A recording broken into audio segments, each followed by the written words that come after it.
Hello everyone, my name is Dr. Eric St-Onge. Welcome to episode 3 of Kettlebell Sport Science. This episode is called Are You a C or an I in the Lockout Position? And I find it very fitting that the t-shirt of the day is from Lockout Kettlebells. So thanks Chris Duffey, and I hope all is well.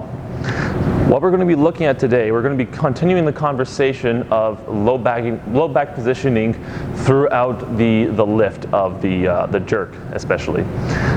So what we talked about the previous episodes was that what we want to make sure that we have a good ratio, first off, of low back extension to hip extension, but also limiting the amount of lumbar extension, low back extension throughout the different phases of the lift. Now, if we kind of fast forward, one of the things that we often see people do in the lockout position, they'll end up looking like this. And I'm sure if you've been around long enough, you've seen more than one person end up looking like this. So they're effectively looking like the letter C in the lockout position versus the letter I.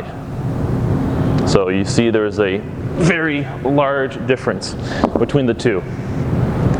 What we're doing when we're ending up like this is we're putting our low back into too much extension. So what's actually happening, instead of being in a nice neutral position, the low back is going to be overly arched down here.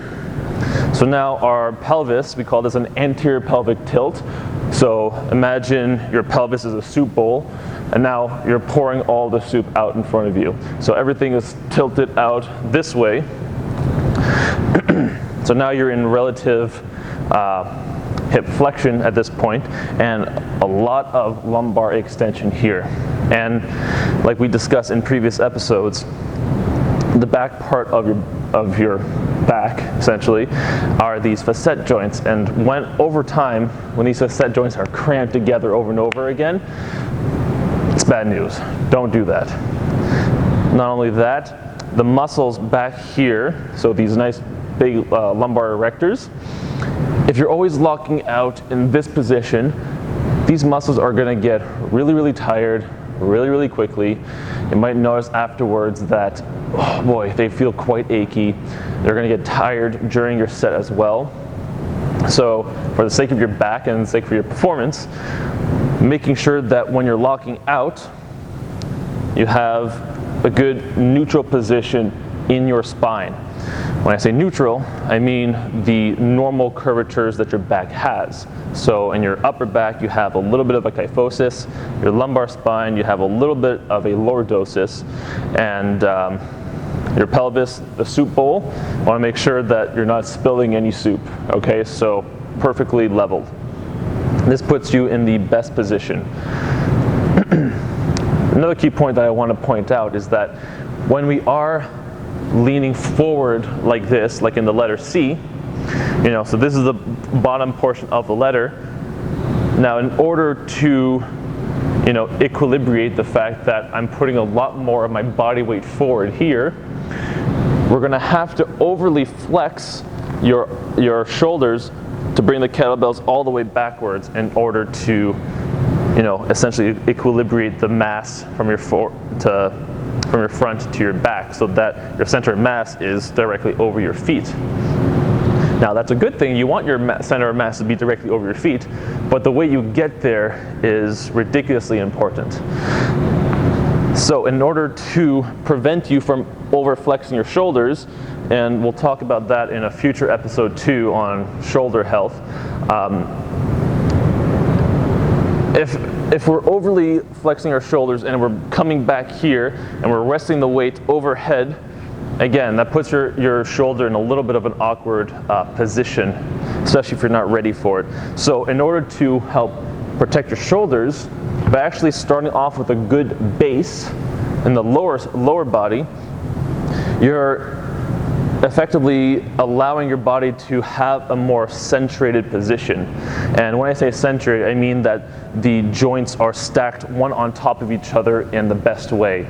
If we're overly arched this way, they're no longer centrated. There's more force on one part of the joint versus the other part of the joint, which again for reasons I won't really go into right now anyways, not the best position. So right now,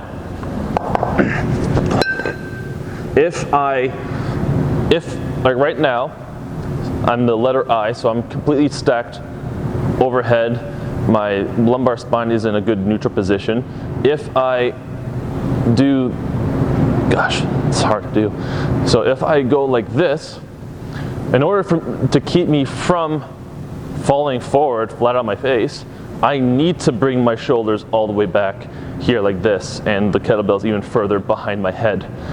So, you know, I can stand up straight here, but like I mentioned, is putting a lot of strain on the shoulders and of the low back as well. So making sure now that once we're in our rack position, we're starting off in most amount of hip extension that we have. We're going to have a slight amount of lumbar extension. Now when we go into our first dip, we're going into hip flexion, knee flexion, and now our lumbar spine is getting back into its neutral position. From here, we go into the dry phase where we're pulsing here in your abdomen, which allows us to better transfer energy throughout your lower kinetic chain to extend the glutes and extend the knees as well. So now we're driving the kettlebells straight upwards. So now as they're traveling upwards, this is when we dip down directly underneath it, and then the bells land straight overhead. Then we stand straight up. Instead of what some people tend to do, they start off overly arched here, bending just there, overly arching here. What they'll tend to do is keep that extended position in the low back, end up something like this, and end up like that. So we need to start out from a good foundation. Good rack position makes for a good drive, makes for a good